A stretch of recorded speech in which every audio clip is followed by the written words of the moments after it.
नमस्कार दोस्तों, स्वागत है आपका डिजायर आईएएस के प्लेटफॉर्म। तो दोस्तों देखिए, जैसा कि आप अपनी स्क्रीन पे देख पा रहे होंगे, आज हम डिस्कस करेंगे chapter number 26 M Laxmikanth book का, जो कि है सुप्रीम कोर्ट के बारे में। तो आज हम देखेंगे सुप्रीम कोर्ट क्या होता है। इसके बाद हम जिस चैप्टर को डिस्कस करेंगे वो रहेगा हाई कोर्ट और सबऑर्डिनेट कोर्ट। तो दोस्तों, इससे पहले लेक्चर शुरू करने से पहले मैं आपको ये बताना चाहूँगा कि मेरी आर्ट एंड कल्चर की भी सीरीज चल रही है इसी चैनल पे, तो आप उसे भी देख सकते हैं। वहाँ पे मैं 11th क्लास की जो एनसीईआरटी है फाइन आर्ट वाली, उसको डिस्कस कर रहा हूँ।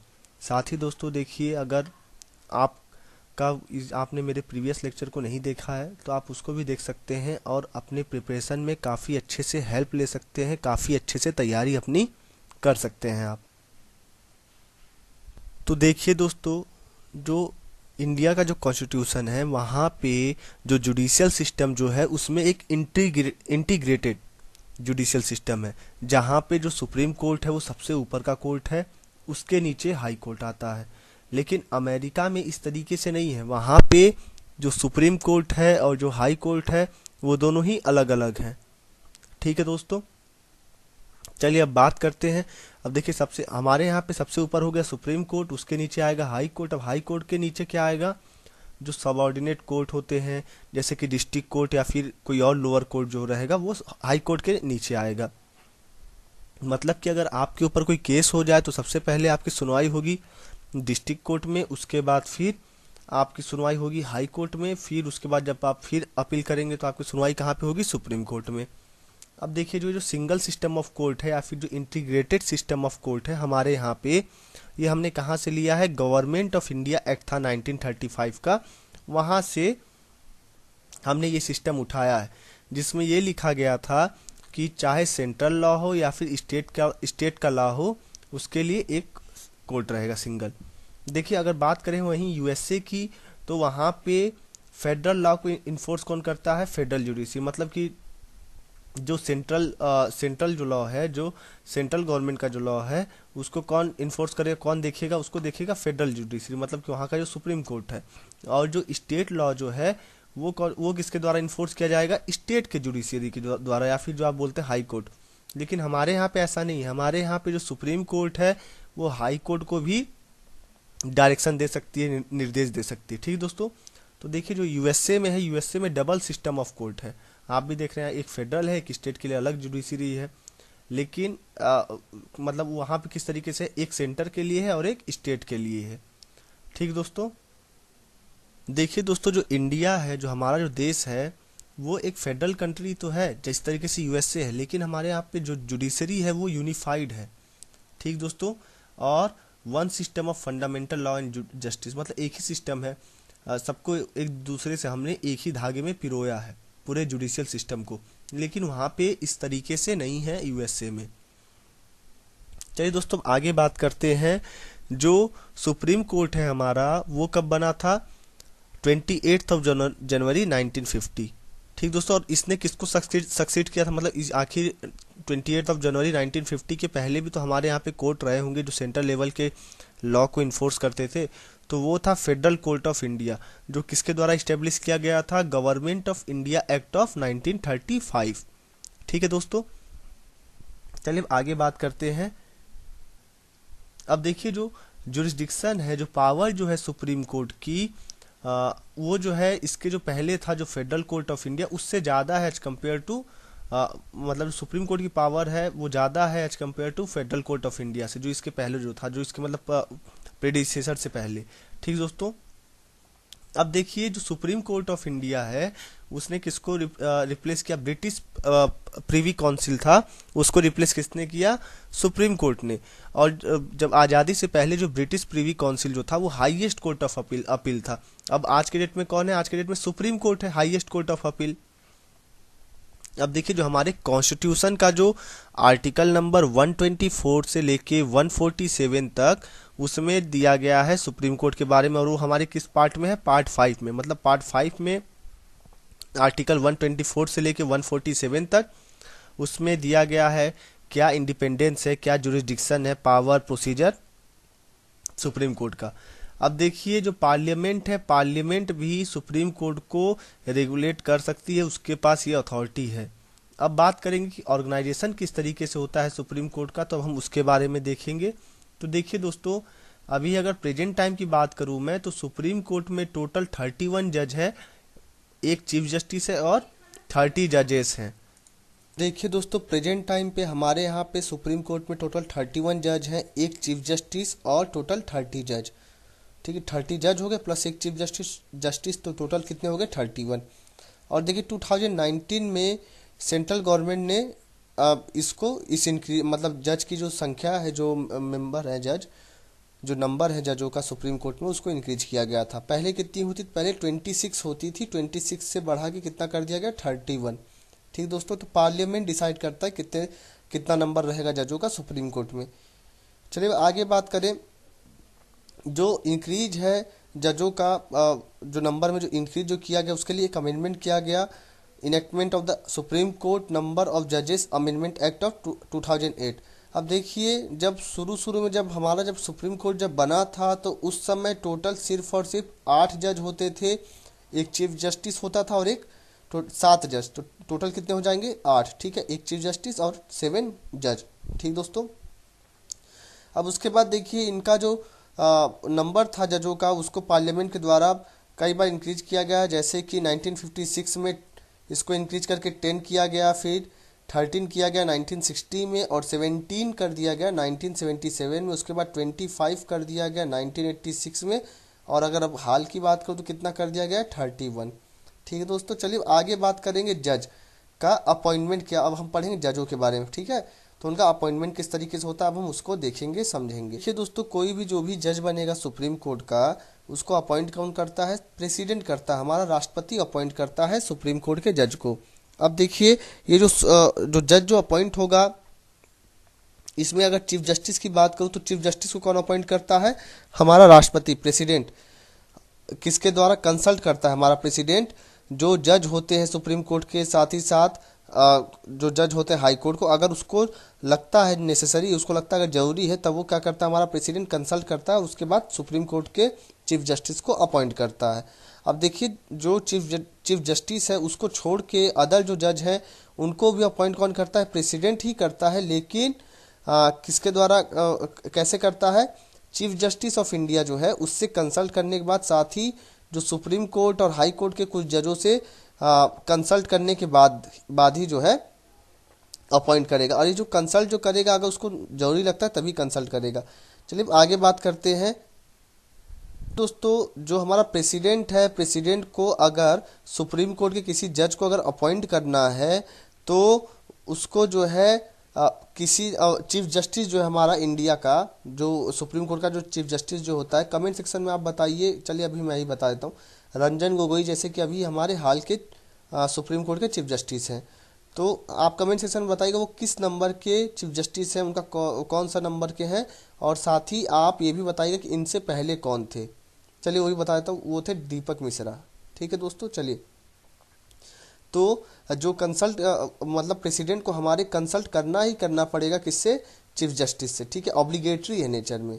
अब आगे बात करेंगे। देखिए, जो कंट्रोवर्सी हुई थी कि क्या जो प्रेसिडेंट जो कंसल्ट करेगा सुप्रीम कोर्ट के जज से, फिर जज जो भी बात कहेगा, क्या वो बाइंडिंग है कि नहीं है, इस पे काफ़ी कंट्रोवर्सी हुई, इस कंसल्टेशन वाले प्रोसेस पे सुप्रीम कोर्ट के जज से जो प्रेसिडेंट जो कंसल्ट कर रहा है। तो देखिए, उसके लिए कई केस हुए, अब उन केस को डिस्कस करेंगे हम। तो देखिए दोस्तों, जब केस जब हुआ, तो सुप्रीम कोर्ट ने अलग अलग केसों में अलग अलग इंटरप्रिटेशन दिया। ठीक है, मतलब अलग अलग बातें कही। जो वर्ड कंसल्टेशन पे जो भी केस हुआ, उस पे अलग अलग बातें कही अलग अलग केसों में। तो देखिए, जो सबसे पहला जो फर्स्ट जज केस था, वो कब हुआ? 1982 में, जिसमें ये कहा गया कि जो कंसल्टेशन जो लेगा सुप्रीम कोर्ट से, सुप्रीम कोर्ट के चीफ जस्टिस से, जो हमारा कौन लेगा? प्रेसिडेंट जो लेगा कंसल्टेशन जो लेगा, वो सिर्फ और सिर्फ एक्सचेंज ऑफ व्यू ही है, मतलब कि बाइंडिंग नहीं है उसके ऊपर। उसके बाद लेकिन देखिए, जब सेकेंड जज का जब केस आया 1993 में, इसमें ये कहा गया, कोर्ट ने अपने ही ऑर्डर को रिवर्स कर दिया, उल्टा कर दिया, और इसने जो वर्ड था कंसल्टेशन को, उसको बोल दिया कॉन्क्रेंस, मतलब कि बाइंडिंग होगा। तो इसमें ये बात कहेगी कि जो भी advice chief justice of India के द्वारा दी जाएगी प्रेसिडेंट को, किसके लिए? अपॉइंटमेंट ऑफ जज से रिलेटेड, सुप्रीम कोर्ट के जज को अगर अपॉइंट करना है, उसके लिए अगर हमारा जो चीफ जस्टिस ऑफ इंडिया है, अगर वो कोई अपना एडवाइस देता है तो वो प्रेसिडेंट के ऊपर बाइंडिंग होगा, उसको वो बात मानना ही मानना पड़े, बाइंडिंग रहेगा प्रेसिडेंट पे। लेकिन जो ये जो चीफ जस्टिस है इसको भी एडवाइस लेना पड़ेगा कितने जजों से, दो सीनियर मोस्ट जो उसके जो जज रहेंगे, जो कलीग रहेंगे उसके, मतलब सुप्रीम कोर्ट के ही वो भी जज रहेंगे, उनसे एडवाइस लेने के बाद जब वो लोग भी अग्री कर जाएंगे तब उसके बाद अगर वो प्रेसिडेंट को एडवाइस दे रहा है किसी जज को अपॉइंट करने के लिए तो उसको वो बात मानना ही मानना पड़ेगा। किसको? प्रेसिडेंट को। ये बात कही गई किस केस में? सेकेंड जज केस 1993 के केस में। उसके बाद देखिए दोस्तों थर्ड जज केस होता है 1998 में।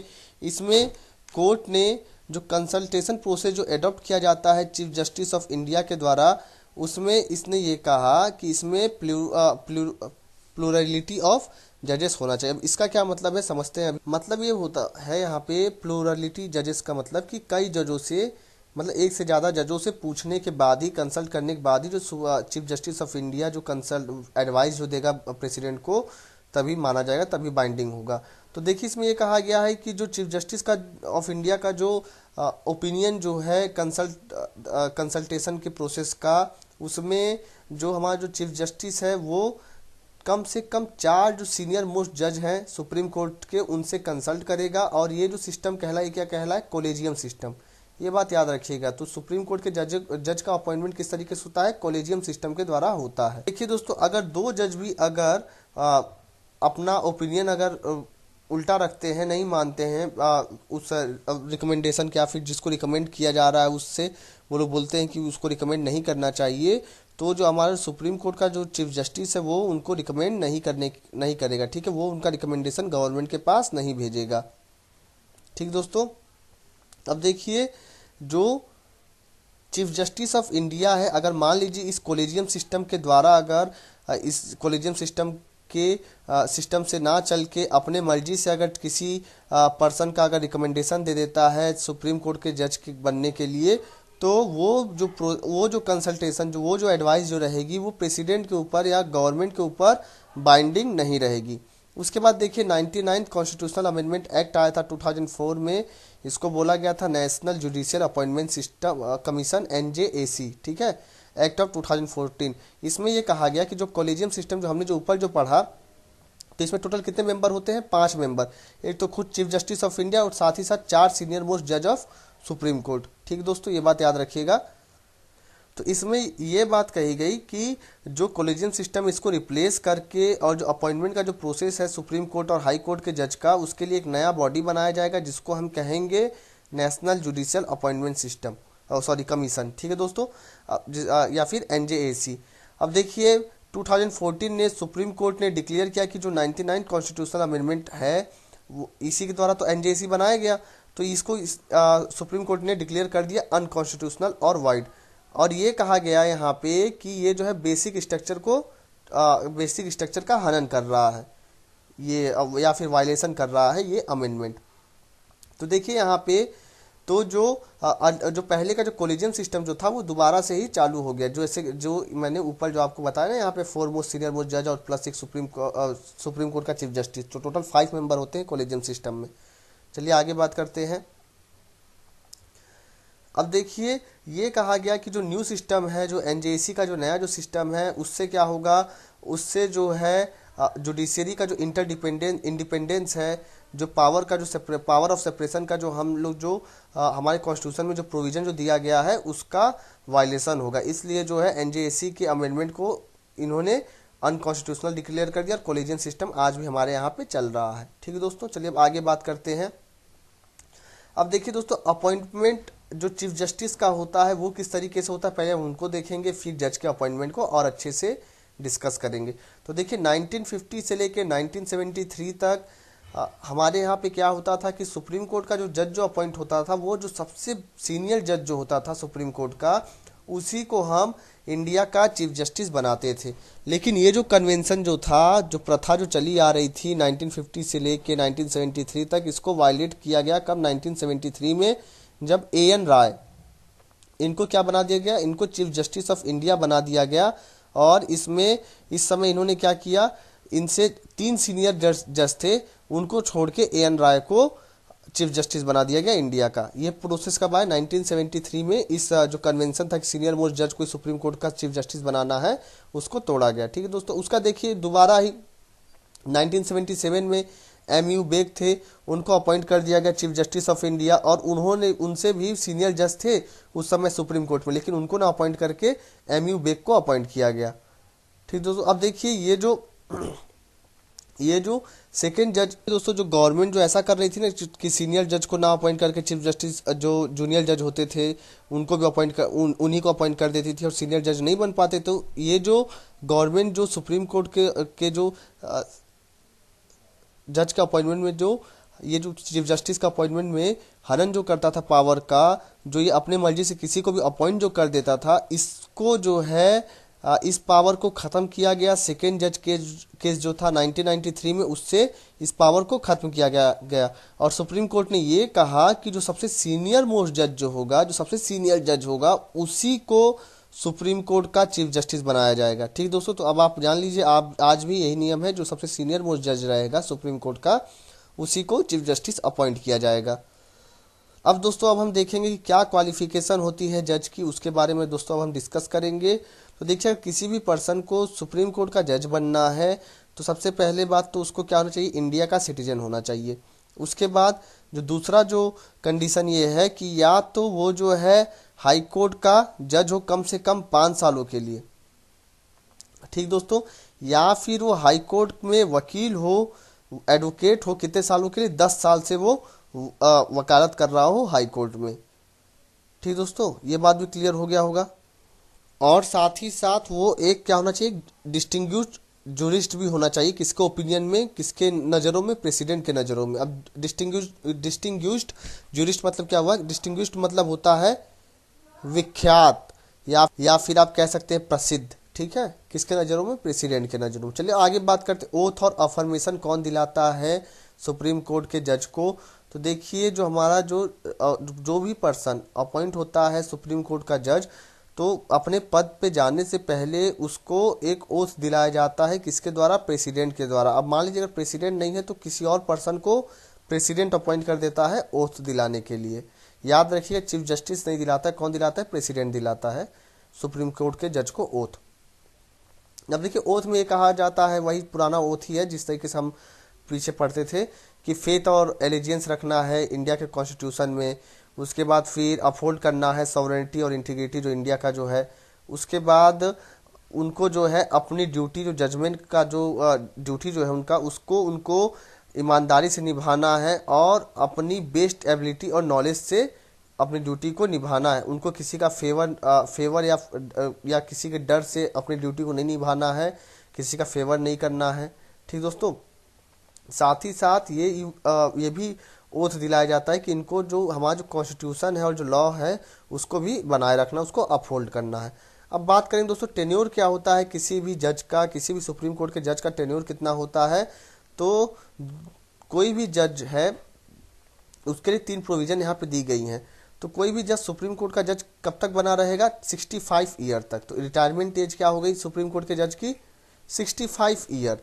अब देखिए यहाँ पे वो जो पर्सन है, जो सुप्रीम कोर्ट का जो जज है, एक तो बात ये होगी 65 ईयर तक वो मतलब उसका एज अगर 65 ईयर को डाक जाता है तब तो फिर वो रिटायर हो जाएगा। उससे मतलब पहले तक वो सुप्रीम कोर्ट का जज बना रह सकता है। अब देखिए, अगर एज के लिए अगर कोई बात अगर उठता है तो मान लीजिए एज को डिटरमाइन करने में कोई बात उठती है तो उसको कौन देखे? उसको पार्लियामेंट देखेगी हमारी। या फिर वो जो पर्सन है, जो भी सुप्रीम कोर्ट का जज है, वो रिजाइन दे सकता है प्रेसिडेंट को, या फिर वो रिमूव किया जा सकता है प्रेसिडेंट के द्वारा। मतलब सुप्रीम कोर्ट के जज को हम रिमूव कर सकते हैं। कौन रिमूव करेगा? प्रेसिडेंट रिमूव करेगा। अपॉइंट भी कौन करता है? प्रेसिडेंट ही करता है। और किस तरीके से करेगा? By the recommendation. जब पार्लियामेंट हमारी जब रिकमेंड करेगी तब जो हमारा प्रेसिडेंट है वो उनको क्या करेगा? उस पर्सन को रिमूव कर देगा। ठीक है, सुप्रीम कोर्ट के जज के पद से उसको हटा देगा। अब देखिए दोस्तों, बात करेंगे रिमूवल किस तरीके से होता है, जज को कैसे हटाया जाता है। तो देखिए दोस्तों, जो जज रहेगा सुप्रीम कोर्ट को, उसको हम प्रेसिडेंट के ऑर्डर के द्वारा हटाते हैं। अब देखिए, प्रेसिडेंट जो है हटाने का, रिमूवल का ऑर्डर सिर्फ और सिर्फ कब देगा?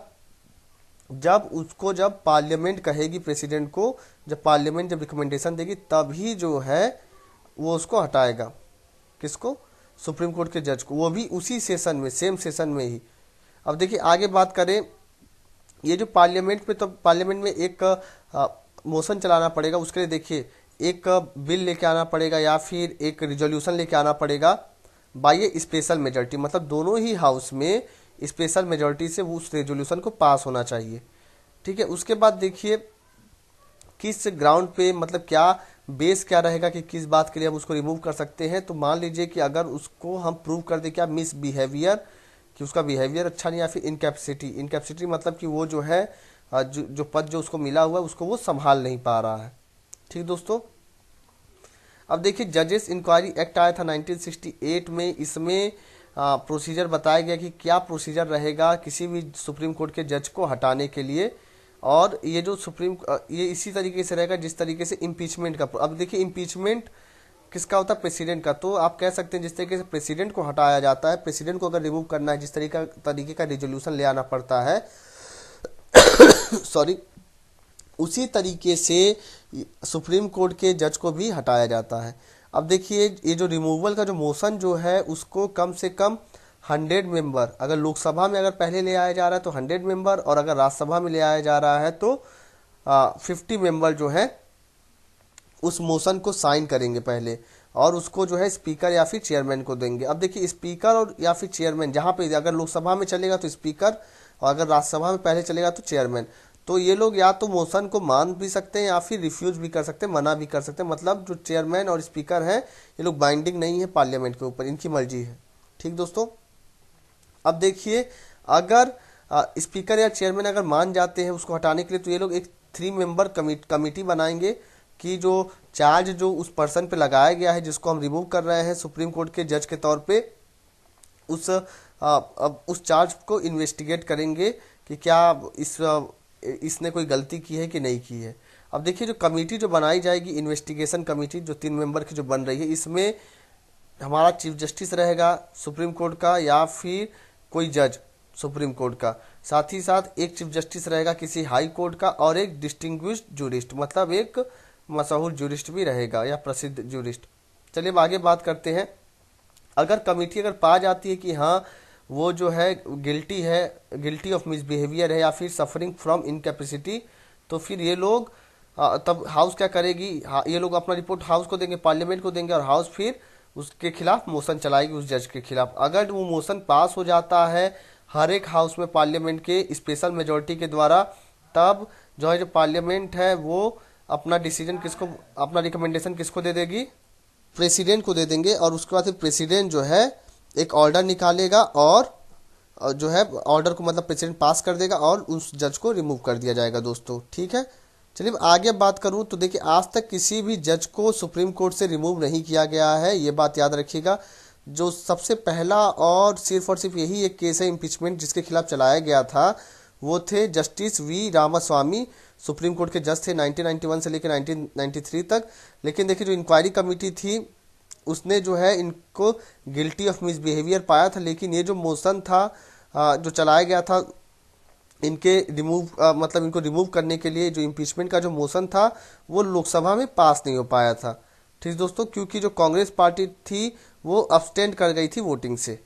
अब चलिए दोस्तों अब बात करेंगे सैलरी और अलाउंस कितनी मिलती है सुप्रीम कोर्ट के जजों को, तो अब हम उसको डिस्कस करेंगे। अब देखिए दोस्तों, अगर सैलरी की बात करें या अलाउंस, प्रिविलेज या फिर जो भी पेंशन वगैरह सुप्रीम कोर्ट के जज को मिलती है, वो कौन डिटरमाइन करता है, पार्लियामेंट डिटरमाइन करती है समय समय पर। ठीक है, टाइम टू टाइम किसके द्वारा डिटरमाइन किया जाता है, पार्लियामेंट के द्वारा डिटरमाइन किया जाता है, पार्लियामेंट तय करती है। अब देखिए दोस्तों, लेकिन जो पार्लियामेंट जैसे एक बार किसी जज का अगर अपॉइंटमेंट हो जाए तो उसके सैलरी को घटा बढ़ा नहीं सकती है, मतलब घटा नहीं सकती है, डिसएडवांटेज नहीं कर सकती, क्योंकि जिससे कि जो हमारी पार्लियामेंट हो जजों के ऊपर दबाव ना डाल सके। लेकिन एक्सेप्शन ये है कि मान लीजिए अगर कहीं हमारे यहाँ फाइनेंशियल इमरजेंसी लग गई, तब ऐसा कर सकती है पार्लियामेंट। आप कमेंट सेक्शन में बताइएगा कि इमरजेंसी कितने तरीके की होती है और कौन कौन से आर्टिकल किस किस इमरजेंसी के लिए हैं। अब देखिए 2009 में जो है चीफ जस्टिस की जो सैलरी थी, जो चीफ जस्टिस है इंडिया की, उनकी सैलरी को 33,000 रुपये से बढ़ा के 33,000 रुपये से बढ़ा के 1 लाख पर मंथ कर दिया गया। और वहीं जजों की जो सैलरी थी उसको 30,000 बढ़ा के 90,000 पर मंथ कर दिया गया था। अब देखिए जो भी रिटायर्ड चीफ जस्टिस या फिर जज जो होगा उसको 50%, मतलब उसको जितनी उसको सैलरी मिलती थी उसका 50% उसको मंथली पेंशन के तौर पे मिले। अगर मान लीजिए जैसे एक एग्जांपल दूं मैं कि यहाँ पे जज की सैलरी कितनी है, 19,000 पर मंथ है, तो ये जब रिटायर होगा तो इसको पेंशन कितनी मिलेगी, 45,000 पर मंथ इसको पेंशन मिलेगी। अब देखिए दोस्तों बात करेंगे एक्टिंग चीफ जस्टिस क्या होते हैं, उनके बारे में देखेंगे, डिस्कस करेंगे। देखिए दोस्तों जो प्रेसिडेंट है हमारे देश का जो राष्ट्रपति है वो किसी भी जज को, सुप्रीम कोर्ट के जज को अपॉइंट कर सकता है as an acting chief justice. कब कब अपॉइंट करेगा एक्टिंग चीफ जस्टिस किसी भी सुप्रीम कोर्ट के जज को, जब जो है जो ऑफिस है चीफ जस्टिस की, मतलब जो चीफ जस्टिस का जो पोस्ट है, चीफ जस्टिस ऑफ इंडिया का जो पोस्ट है वो वैकेंट हो, खाली हो, या फिर जो चीफ जस्टिस ऑफ इंडिया है वो टेम्पररी मतलब टेम्पररी एब्सेंट हो वो, या फिर वो जो चीफ जस्टिस ऑफ इंडिया है वो अपनी ड्यूटी परफॉर्म नहीं कर सकता है, अनेबल हो उसमें, मान लिया अगर उसकी तबीयत काफ़ी ज़्यादा खराब हो गई तब उस समय, ठीक है, तो क्या अपॉइंट किया जाता है प्रेसिडेंट के द्वारा, एक्टिंग चीफ जस्टिस। ठीक दोस्तों, अब देखिए दोस्तों ये जो ad hoc chief justice sorry ad hoc जज जो होते हैं सुप्रीम कोर्ट में, अगर मान लीजिए कि कोरम नहीं पूरा हो पा रहा है परमानेंट जज का, या फिर जो सुप्रीम कोर्ट का जो काम जो कराना है, जो सेशन जो चलाना है वो पूरा ना हो पाए, अगर जजों की संख्या में कमी बहुत ज़्यादा आ जाए, तो उस समय जो चीफ जस्टिस ऑफ इंडिया है वो क्या करेगा, वो किसी भी हाई कोर्ट के जज को अपॉइंट कर देगा एज एन एडहॉक जज ऑफ सुप्रीम कोर्ट। ठीक है, वो भी सिर्फ और सिर्फ टेम्पररी पीरियड के लिए रहेगा, परमानेंट नहीं रहेगा, ये बात भी याद रखिए। अब देखिए जो सुप्रीम कोर्ट का जो चीफ जस्टिस ऑफ इंडिया है वो किसी भी हाई कोर्ट के जज को अगर अपॉइंट करना रहेगा सुप्रीम कोर्ट के जज के तौर पे, एडहॉक जज के तौर पे, तब उसको जो है जिस हाई कोर्ट के जज को वो अपॉइंट करेगा उसी हाई कोर्ट के चीफ जस्टिस से का कंसर्न करना पड़ेगा, पूछना पड़ेगा, साथ ही साथ उसको उससे पहले सबसे पहले उसको प्रेसिडेंट से पूछना पड़ेगा, प्रेसिडेंट से मंजूरी लेनी पड़ेगी। ठीक है, फिर उसके बाद जिस हाई कोर्ट के जज को वो एडहॉक जज बनाना चाहता है उस हाई कोर्ट के चीफ जस्टिस से पूछना पड़ेगा, तब जाके वो अपॉइंट कर सकता है। ठीक दोस्तों, साथ ही जिस जज को वो अपॉइंट करेगा, जो हमारा चीफ जस्टिस ऑफ इंडिया है, किसी हाई कोर्ट के जज को अगर एडहॉक जज अगर अपॉइंट कर रहा है तो वो जो जज रहेगा वो एलिजिबल हो किसके लिए, high court sorry supreme Court का जज बनने के लिए एलिजिबल हो। ठीक है, क्वालिफाइड हो, जो जो कंडीशन मैंने बताया था ना, क्वालिफिकेशन टू बी ए जज ऑफ सुप्रीम कोर्ट, तो सब क्वालिफिकेशन उसके पास हो। अब देखिए जो भी ये जो एडहॉक जो जज जो रहेगा ये क्या करेगा, ये फिर जो भी सुप्रीम कोर्ट की सीटिंग होगी, जो भी कामकाज होंगे उसको देखेगा, साथ ही साथ ये जितने भी पावर जुरिस्डिक्शन प्रिविलेज मिलते हैं एक सुप्रीम कोर्ट के जज को, वो सब इस एडहॉक जज को मिलेंगे। ठीक है दोस्तों, अब देखिए बात करेंगे रिटायर्ड जज, तो हम इसके बारे में डिस्कस करेंगे। देखिए दोस्तों मान लीजिए कि जजों की कमी हो गई, ठीक है, तो जैसे कि अब मान लीजिए चीफ जस्टिस ऑफ इंडिया क्या करेगा, जो भी रिटायर्ड जज है सुप्रीम कोर्ट का रिटायर्ड जज या फिर किसी हाई कोर्ट के रिटायर्ड जज को जो कि सुप्रीम कोर्ट का जज बनने लायक है, ठीक है, तो उसको क्या करेगा, उसको जो है जो हमारा चीफ जस्टिस ऑफ इंडिया है प्रेसिडेंट से पूछने के बाद उस पर्सन को जज के तौर पे, सुप्रीम कोर्ट के जज के तौर पे टेम्पररी पीरियड के लिए अपॉइंट कर देगा। ठीक दोस्तों, अब देखिए जो भी सैलरी या अलाउंस जो मिलेगी उस पर्सन को वो कौन डिटरमाइन करेगा, हमारा प्रेसिडेंट डिटरमाइन करेगा, और उसको वो सभी पावर और जुरिस्डिक्शन मिलेंगी जो कि एक सुप्रीम कोर्ट के जज को मिलती है। लेकिन ये ऐसा नहीं इसको समझना है कि ये अब जज बन ही गया सुप्रीम कोर्ट का, ये सिर्फ और सिर्फ टेम्पररी पीरियड के लिए ही रहेगा। अब देखिए बात करेंगे सीट ऑफ सुप्रीम कोर्ट, मतलब कि सुप्रीम कोर्ट का कहाँ कहाँ पे ब्रांच है उसको डिस्कस करेंगे। देखिए दोस्तों जो हमारा कॉन्स्टिट्यूशन है इंडिया का उसमें ये बताया गया है कि जो सुप्रीम कोर्ट है वो कहाँ पे रहेगा, दिल्ली में रहेगा। ठीक है, आपको ही पता है हमारा सुप्रीम कोर्ट कहाँ पे है, दिल्ली में है। अब देखिए लेकिन ये भी बात कही गई है कि जो चीफ जस्टिस ऑफ इंडिया है वो किसी और प्लेस को भी as a seat of supreme court declare कर सकता है। अब देखिए इस डिसीजन के लिए उसको जो है प्रेसिडेंट का अप्रूवल लेना पड़ेगा, ये बात भी याद रखें। और ये जो प्रोविजन है ये सिर्फ और सिर्फ ऑप्शनल है, कंपलसरी नहीं है। इसका मतलब ये हुआ कि जो हमारा कोर्ट है कि कोई भी कोर्ट हमारे चाहे प्रेसिडेंट को या फिर चीफ जस्टिस ऑफ इंडिया को डायरेक्शन नहीं दे सकता, निर्देश नहीं दे सकता है कि आप जो है किसी और प्लेस पे सुप्रीम कोर्ट के का सीट करिए, मतलब कि सुप्रीम कोर्ट का ब्रांच खोलिए। अब देखिए बात करेंगे प्रोसीजर क्या होता है कोर्ट का, उसके बारे में हम डिस्कस करेंगे। अब देखिए दोस्तों जो हमारी सुप्रीम कोर्ट है वो प्रेसिडेंट के अप्रूवल के द्वारा रूल बना सकती है कि किस तरीके से जो भी प्रोसीजर चलेगा कोर्ट में। ठीक दोस्तों, अब देखिए अगर कोई कॉन्स्टिट्यूशनल केस या कोई भी रेफरेंस जो कि प्रेसिडेंट के द्वारा, अब आर्टिकल 143 में क्या लिखा गया है इसी के बारे में, ठीक है, कोई कॉन्स्टिट्यूशनल केस या फिर कोई रेफरेंस अगर प्रेसिडेंट के द्वारा अगर मांगा जा रहा है सुप्रीम कोर्ट से, तो वो कौन डिसाइड करता है, कम से कम 5 जजों का बेंच होना चाहिए, वो डिसाइड करता है।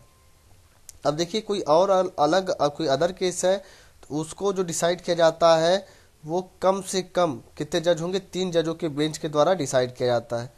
ठीक दोस्तों, चलिए अब आगे बात करते हैं। अब देखिए दोस्तों, ये जो जजमेंट जो आता है वो बेंच के मेजोरिटी, मतलब कि अगर हमारे 3 जजों की बेंच है तो 2 जज मान लीजिए किसी बात पे जिस तरफ रहेंगे जो जजमेंट देंगे उसी जजमेंट को माना जाएगा। ठीक है, तो मेजोरिटी के वोट के बेस पे यहाँ पे जजमेंट दी जाती है। अब देखिए दोस्तों, अब बात करेंगे इंडिपेंडेंस ऑफ सुप्रीम कोर्ट। तो देखिए जो हमारी सुप्रीम कोर्ट है वो हमारे देश के डेमोक्रेसी में काफ़ी ज़्यादा एक इम्पॉर्टेंट रोल निभाती है, और साथ ही एक फेडरल कोर्ट है, और जो हमारी सुप्रीम कोर्ट है वो हाईएस्ट कोर्ट ऑफ अपील है। साथ ही साथ जो सुप्रीम कोर्ट है हमारी क्या है, guarantor of fundamental right of citizen और गार्जियन ऑफ द कॉन्स्टिट्यूशन। ये सभी चीज़ कौन है, हमारी सुप्रीम कोर्ट है। तब देखिए दोस्तों, ये काफ़ी ज़्यादा इम्पॉर्टेंट है कि हमारी सुप्रीम कोर्ट है वो इंडिपेंडेंस रहे, सभी से आज़ाद रहे, इसके ऊपर कोई दबाव ना डाल सके। ठीक है, चाहे वो हमारी एग्जीक्यूटिव हो या फिर चाहे हमारी लेजिस्लेचर जिसको पार्लियामेंट बोलेंगे, या फिर एग्जीक्यूटिव जो कि काउंसिल ऑफ मिनिस्टर, ये सभी लोग इसके ऊपर प्रेशर ना डाल सके हमारे सुप्रीम कोर्ट के ऊपर। ठीक है, जिससे कि हमारी जो सुप्रीम कोर्ट है वो जो न्याय जस्टिस जो दे वो बिना किसी डर के, बिना किसी फेवर के अपनी जजमेंट दे, न्याय करे। अब देखिए इसके लिए काफ़ी ढेर सारे प्रोविजन है। तो देखिए जो अपॉइंटमेंट के लिए जो मोड ऑफ अपॉइंटमेंट है, किसी भी जज को अगर हमको सुप्रीम कोर्ट में अपॉइंट करना है तो प्रेसिडेंट अपॉइंट करता है। ठीक है, और किससे कंसल्ट करके, खुद जो है जुडिशरी सिस्टम से खुद ही पूछ के, मतलब कि जो जज रहता है सुप्रीम कोर्ट और हाई कोर्ट का, उन्हीं से पूछ के, जो हमारा जो प्रेसिडेंट है उन्हीं के रिकमेंडेशन पे किसी भी जज को अपॉइंट करता है। ठीक है दोस्तों, तो इससे क्या होता है कि कोई भी पॉलिटिकल पार्टी चाहे कि मेरे पार्टी का मेरे जान पहचान का कोई जो है सुप्रीम कोर्ट का जज बने, तो वो जो है नहीं हो पाता। अब देखिए सिक्योरिटी ऑफ टेन्योर की बात करें तो देखिए जितने भी हमारे सुप्रीम कोर्ट के जज हैं उनके पास सिक्योरिटी है टेन्योर की, मतलब कि उनका रिटायरमेंट एज एक फिक्स किया गया है कि 65 ईयर रहेगा। अब देखिए इनको जो प्रेसिडेंट के द्वारा तभी निकाला जा सकता है जब जिस तरीके से कॉन्स्टिट्यूशन में मेंशन्ड है। ठीक दोस्तों, और हाँ एक और बात, ये लोग अपने ऑफिस में नहीं, ऐसा नहीं कि ये लोग अपने ऑफिस में तभी तक बनने रहेंगे जब तक कि प्रेसिडेंट चाहेगा, ऐसा तो है नहीं। इनको हटाने के लिए भी एक रिजोल्यूशन पास करना पड़ता है, एक मोशन चलाना पड़ता है हाउस में, वो भी स्पेशल मेजोरिटी के द्वारा, ठीक उसी तरीके से जिस तरीके से प्रेसिडेंट को हटाना रहता है। तो देखिए इनको अपॉइंट तो प्रेसिडेंट करता है, लेकिन इनको हटाने के लिए प्रेसिडेंट की मंजूरी की सिर्फ ज़रूरत नहीं। ठीक है, तो इसलिए ये बात कही गई है। तो इनका ऊपर से इनका एक टेन्योर भी फिक्स है कि ये लोग कितने साल तक काम करेंगे। तो क्या है, एज है 65 ईयर एज है। तो देखिए लेकिन आज तक किसी भी जज को इम्पीच या रिमूव नहीं किया गया सुप्रीम कोर्ट के जज को। अब देखिए इनकी फिक्स सर्विस कंडीशन रहती है, मतलब कि इनका जो भी सैलरी अलाउंस या जो भी प्रिविलेज मिलती है या पेंशन जो मिलेगा इनको किसी भी सुप्रीम कोर्ट के जज को, वो पार्लियामेंट डिटरमाइन करती है टाइम टू टाइम, लेकिन जो है पार्लियामेंट जो है इसको कम नहीं कर सकती है, सिर्फ एक ही कंडीशन पे कम कर सकती है जब हमारे देश में फाइनेंशियल इमरजेंसी लगी हो, बाकी कभी कम नहीं कर सकती, जिससे कि इनको कोई ब्लैकमेल ना कर सके कि आपकी सैलरी कम कर देंगे, नहीं तो आप हमारा काम करिए। ठीक है, नहीं तो पार्लियामेंट दबाव बना देगी सुप्रीम कोर्ट के जज के ऊपर। अब देखिए दोस्तों, जो भी पैसे खर्च होते हैं, जो भी सैलरी अलाउंस या पेंशन जो कि जज के सुप्रीम कोर्ट के जज को मिलते हैं, वो कहाँ से निकलते हैं, वो charge on consolidated fund of India. याद रखिएगा यहाँ पे मेड ऑन नहीं लिखा हो, चार्ज ऑन है। तो जब चार्ज ऑन रहता है तो उसके लिए वोटिंग नहीं होती है पार्लियामेंट में, बिना वोटिंग के ही वो पैसे मिल जाते हैं। लेकिन अगर मेड ऑन रहता है तो उसके लिए वोटिंग होती। तो ये जो पैसे जो होते हैं नॉन वोटेबल रहते हैं पार्लियामेंट में, लेकिन इसके लिए डिस्कस कर सकते हैं, लेकिन इसके लिए कुछ वोट करने की जरूरत नहीं रहती है। अब देखिए दोस्तों, जो भी हमारे जजों के द्वारा, हमारे सुप्रीम कोर्ट के जजों के द्वारा जो भी काम किया जाएगा, तो उसको जो है ना ही किसी पार्लियामेंट में और ना ही किसी स्टेट के लेजिस्लेचर में, मतलब कि किसी राज्य के विधानसभा में डिस्कशन उसका नहीं किया जाएगा। ठीक दोस्तों, लेकिन सिर्फ एक ही कंडीशन पर डिस्कशन किया जाएगा, जब मान लीजिए किसी जज के ऊपर अगर इम्पीचमेंट मोशन चलाई जा रही पार्लियामेंट में, तब तो डिस्कशन होगा, तो बात करनी पड़ेगी क्या गलतियां थी इनकी, क्या बातें हुई। बाकी उससे पहले किसी भी जज के काम को डिस्कस नहीं किया जाएगा, मतलब क्रिटिसाइज नहीं कर सकते हैं ये लोग। उसका देखिए ban on practice after retirement. तो देखिए जो भी कोई भी जज अगर कोई पर्सन अगर सुप्रीम कोर्ट का जज अगर बन गया है और उसके बाद अगर वो रिटायर हो जाता है, तो किसी भी कोर्ट में वो जो है अपनी वो जो है किसी भी कोर्ट में एडवोकेट नहीं बन सकता है। ठीक है दोस्तों, अब देखिए power to punish for its contempt. अब इसका मतलब ये हुआ कि अगर कोई सुप्रीम कोर्ट का अगर कुछ कंटेम्प्ट ऑफ कोर्ट करता है, तो या कोई जो है सुप्रीम कोर्ट के डिसीजन को क्रिटिसाइज करता है, तो हमारी सुप्रीम कोर्ट है उसके खिलाफ मतलब उसको जो है पनिश कर सकती है, उसको सजा सुना सकती है। अब ये पावर इसलिए दिया गया है जिससे कि जो सुप्रीम कोर्ट है उसकी अथॉरिटी, डिग्निटी और उसका ऑनर बना रहे। अब देखिए फ्रीडम टू अपॉइंट। अब देखिए जो भी स्टाफ अपॉइंट होते हैं सुप्रीम कोर्ट के, वो जो है chief justice of India appoint करता है। ठीक दोस्तों, ये बात याद रखिएगा। ये कोई ऐसा नहीं कोई अलग से भर्ती निकलती है, कोई पब्लिक सर्विस कमीशन या एसएससी भर्ती कराती है, खुद कोर्ट खुद कराती है इनकी भर्ती। चलिए अब आगे बात करेंगे। जो भी पार्लियामेंट के द्वारा जो भी जुरिस्डिक्शन, जो सुप्रीम कोर्ट है, सुप्रीम कोर्ट के जुरिस्डिक्शन को या फिर पावर को पार्लियामेंट हमारी कम नहीं कर सकती है, लेकिन उसके पावर को बढ़ा सकती है, लेकिन कम नहीं कर सकती हमारी पार्लियामेंट। अब देखिए आगे बात की गई है कि सेपरेशन फ्रॉम एग्जीक्यूटिव। अब देखिए यहाँ पे ये बात कही गई है, जो हमारा जो जुडिशियल सिस्टम है, हमारा जो कोर्ट है, उसको हम एग्जीक्यूटिव मतलब काउंसिल ऑफ मिनिस्टर से दूर रखें मतलब ये हुआ कि जो काउंसिल ऑफ मिनिस्टर है वो इंटरफियर ना करे कोर्ट से रिलेटेड मैटर में। ठीक दोस्तों, अब देखिए बात करेंगे जुरिस्डिक्शन एंड पावर क्या क्या है सुप्रीम कोर्ट का, उसके बारे में हम डिस्कस करेंगे। तो चलिए अब देखते हैं दोस्तों, हमारे कॉन्स्टिट्यूशन में काफ़ी एक्सटेंसिव जुरिस्डिक्शन और बहुत ही ज़्यादा वास्ट पावर दिया गया हमारे सुप्रीम कोर्ट को। ये सिर्फ और सिर्फ फेडरल कोर्ट ही नहीं है जो अमेरिका का सुप्रीम कोर्ट है, मतलब फेडरल कोर्ट तो है ही, साथ ही साथ ये है फाइनल कोर्ट ऑफ अपील भी है।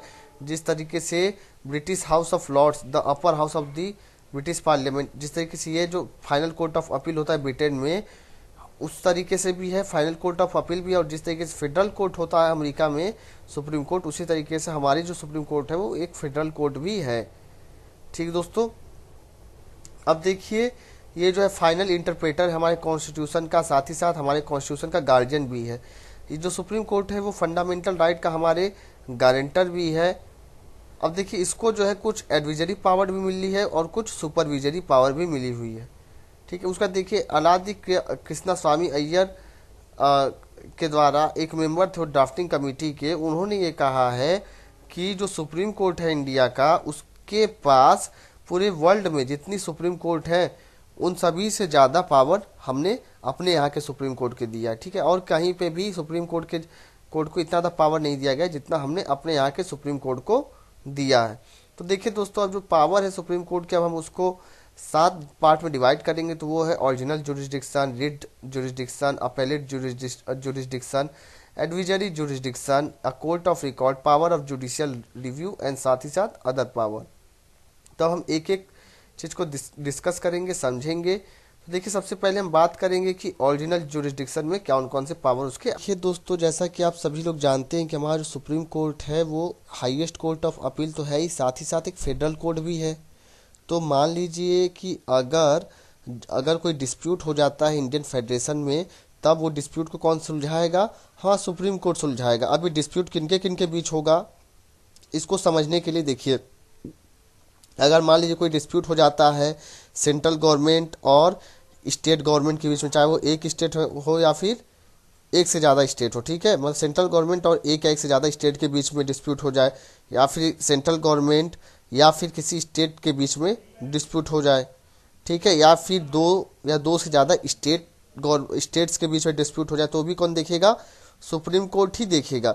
अब देखिए दोस्तों, ये जो फेडरल डिस्प्यूट को सुलझाने का जो सुप्रीम कोर्ट के पास जो पावर है वो एक्सक्लूसिव ओरिजिनल जुरिस्डिक्शन। अब इसका मतलब क्या हुआ कि कोई और कोर्ट, कोई अदर कोर्ट जो है इन सब डिस्प्यूट को डिसाइड नहीं करेगा, कोई और कोर्ट का पावर इन सब डिस्प्यूट को सुलझाने का नहीं है। ठीक दोस्तों, और साथ ही साथ अगर मान लीजिए कोई डिस्प्यूट होता है सेंट्रल गवर्नमेंट स्टेट गवर्नमेंट के बीच में, या फिर दो या दो से ज़्यादा अधिक स्टेट गवर्नमेंट के बीच में, तब उस समय सुप्रीम कोर्ट ही सबसे पहले ही आ जाएगा पिक्चर में। ऐसा नहीं है कि पहले हाई कोर्ट में जाएंगे, फिर अपील करेंगे, फिर सुप्रीम कोर्ट में जाएंगे। डायरेक्ट सुप्रीम कोर्ट ही पिक्चर में आएगा, सुप्रीम कोर्ट ही डिसाइड करेगा। ठीक दोस्तों, अब देखिए दोस्तों, जो एक्सक्लूसिव ओरिजिनल जुरिस्डिक्शन है सुप्रीम कोर्ट का, इसमें दो पॉइंट आपको नोट करना है।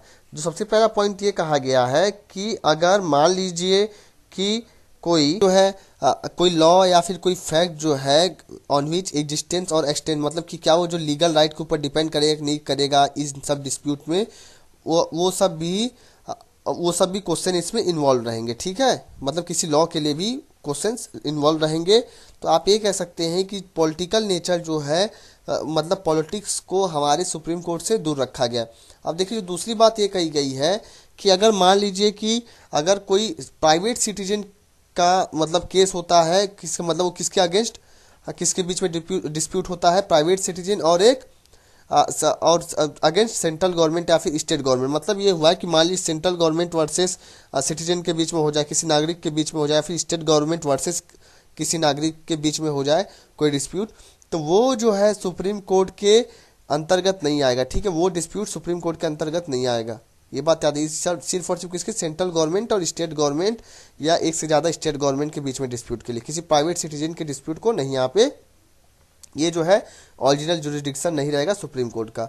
अब देखिए दोस्तों, जो सुप्रीम कोर्ट का ये जो फेडरल वाला जुरिस्डिक्शन है, वो और कहाँ कहाँ नहीं एक्सटेंड करेगा, मतलब कहाँ कहाँ पे इसकी पावर खत्म हो जाएगी। मान लीजिए कोई डिस्प्यूट किस लिए आ रहा है, प्री कॉन्स्टिट्यूशनल ट्रीटी, मतलब जब हमारा कॉन्स्टिट्यूशन बना था उससे पहले एक ट्रीटी के लिए, किसी अग्रीमेंट के लिए, या फिर एंगेजमेंट, मतलब कि हमारे कॉन्स्टिट्यूशन के बनने से पहले कि अगर कोई भी अग्रीमेंट ट्रीटी बने हुए हैं, तो उसके डिस्प्यूट का पावर, उसके डिस्प्यूट को सुलझाने का पावर सुप्रीम कोर्ट के अंदर मतलब सुप्रीम कोर्ट के पास नहीं है, मतलब उसके ओरिजिनल जुरिस्डिक्शन में ये चीज़ नहीं आएगी। मान लीजिए कोई भी डिस्प्यूट जो कि किसी ट्रीटी या एग्रीमेंट के लिए आ रही हो, ठीक है, या फिर इंटर स्टेट वाटर डिस्प्यूट, या फिर कोई मैटर जो कि फाइनेंस कमीशन के पास भेजी जा रही है, तो उसमें भी सुप्रीम कोर्ट पिक्चर में नहीं आएगी।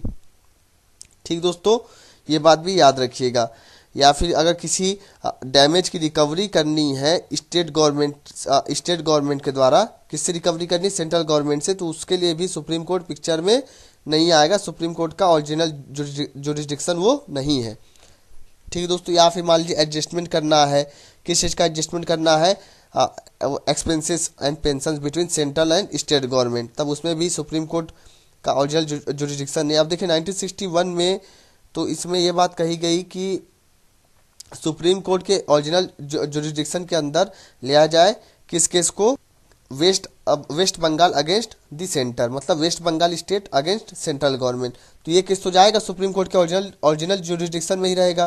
तो इसमें जो है जो स्टेट गवर्नमेंट है, जो वेस्ट बंगाल जो है, उसने चैलेंज किया था कॉन्स्टिट्यूशनल वैलिडिटी जो थी, एक मतलब एक्ट था coal bearing areas acquisition and development act of 1957, जो कि पार्लियामेंट के द्वारा पास किया गया था। तो उसको जो है वेस्ट बंगाल गवर्नमेंट ने उसको चैलेंज किया था सुप्रीम कोर्ट ने। उसका देखिए सुप्रीम कोर्ट ने डिसमिस कर दिया, ठीक है, और कहा कि वैलिडिटी ऑफ द एक्ट है। अब देखिए, अब बात करेंगे रिट जुरिस्डिक्शन की। तो देखिए दोस्तों, आपको पता होगा आर्टिकल 32 से हमारे कॉन्स्टिट्यूशन में रिट मतलब सुप्रीम कोर्ट इशू करता है जब भी हमारे फंडामेंटल राइट का वायलेशन होता है, हमारे फंडामेंटल राइट को इम्प्लीमेंट करने के लिए, हमारे फंडामेंटल राइट को बचाने के। तो देखिए, जो हमारा कॉन्स्टिट्यूशन है इंडिया का, उसमें कहा गया है कि जो सुप्रीम कोर्ट है हमारा, वो गारंटर है और डिफेंडर है हमारे फंडामेंटल राइट का, हमारे नागरिकों के फंडामेंटल राइट का। इसके लिए ये जो है ये सभी रीट वो इशू कर सकता है, जैसे कि हेबस कॉर्पस, मैंडमस, प्रोहिबिशन, क्वा वारंटो और कर्टोररी। अब देखिए, ये सभी चीज़ें आप अगर नहीं जानते हैं तो आप फंडामेंटल राइट वाला में जाके लेक्चर देखिए, वहाँ मैंने हर एक टर्म को मैंने आपको वहाँ पे समझाया है। ठीक है दोस्तों, अब देखिए इसके लिए जो है इस वजह से मतलब इन रिट से हमारी जो सुप्रीम कोर्ट क्या करती है, हमारे सिटीजन के फंडामेंटल राइट के वायलेशन को रोकती है। तो देखिए, ये जो है सुप्रीम कोर्ट का क्या है, यहाँ पे ओरिजिनल जुरिस्डिक्शन है। इसका मतलब ये हुआ कि अगर किसी भी सिटीजन का फंडामेंटल राइट का वायलेशन होता है तो वो तुरंत ही कहाँ, सुप्रीम कोर्ट में जा सकता है। ऐसा नहीं कि उसको पहले डिस्ट्रिक्ट कोर्ट जाए, फिर हाई कोर्ट जाए, फिर सुप्रीम कोर्ट जाए। जाए, वो डायरेक्ट सुप्रीम कोर्ट में जा सकता है। ठीक है दोस्तों, अब देखिए जो रीट इशू करने का जो पावर है सुप्रीम कोर्ट के पास, वो एक्सक्लूसिव नहीं है। मतलब एक्सक्लूसिव मतलब कि और भी कोर्ट हैं जो रीट इशू करते हैं, जैसे कि हाई कोर्ट भी रीट इशू कर सकता है फंडामेंटल राइट के इन्फोर्समेंट के लिए।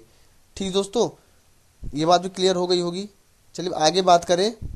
देखिए यहाँ पे अगर मैं बात करूँ, जो ओरिजिनल जुरिस्डिक्शन था सुप्रीम कोर्ट का, फेडरल डिस्प्यूट मतलब कि जो स्टेट गवर्नमेंट और सेंट्रल गवर्नमेंट के बीच में जो भी डिस्प्यूट रहते थे, उससे जो ओरिजिनल जुरिस्डिक्शन है किससे रिलेटेड, जो डिस्प्यूट किससे रिलेटेड है, फंडामेंटल राइट से रिलेटेड जो जो भी डिस्प्यूट है, उन दोनों में डिफरेंस है। मतलब फेडरल डिस्प्यूट वाले ओरिजिनल जुरिस्डिक्शन में और फंडामेंटल राइट वाले ओरिजिनल जुरिस्डिक्शन में, उन दोनों में अंतर है।